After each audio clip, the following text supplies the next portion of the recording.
Well, good morning from one of the most fruitful areas of the Miller household, which is the raspberry patch.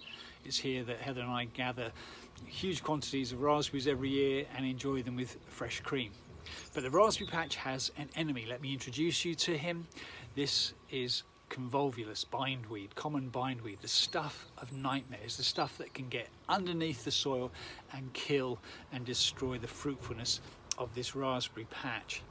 And in our Sermon on the Mount that we're looking at, Jesus has described the nature of the believer in the Beatitudes. He now goes on to help us to know how to live in the real world and how to relate to other people in that world, particularly here in focus our brothers and sisters, our fellow disciples, our fellow citizens of the kingdom of God.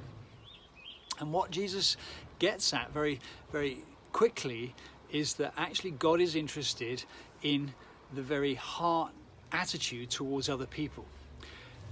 He said to those disciples, you thought murder was bad, and it is bad, but actually God is interested in our relationship, our heart relationship with other people, and particularly when that breaks down. So let's read some verses that follow on from yesterday. Therefore, if you're offering your gift at an altar, and there remember your brother has something against you, leave your gift there in front of the altar.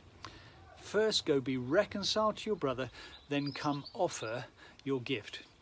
So Jesus is saying, whilst we might think that Christianity is just about my relationship with God, we focus on the sort of vertical dimension, and that's all that God is interested in. Jesus says, no.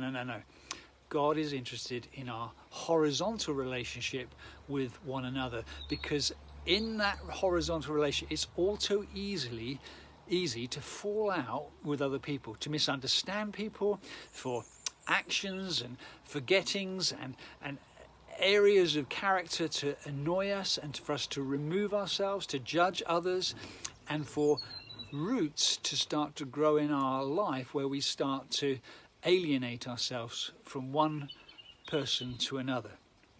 Hebrews 12:15 says, watch out that no poisonous root of bitterness grows up, causing you trouble and defiling many. So I want to encourage you today to look at your relationships and do an inventory of your relationships, because if you think they've offended me, it's their problem.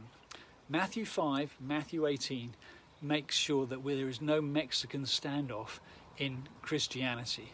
It's always my responsibility, whether it was me who caused the offence or they who caused the offence, to go and try and be reconciled with my brother and to root out wrong attitudes, wrong thoughts, wrong speech, so that the kingdom of God can flourish. So today, can I encourage you, in lockdown, to look at ways to be reconciled? Little memos, little WhatsApps, cards. Some of you may have had long-standing breakdown relationships. Today, can I encourage you, be reconciled to your brother?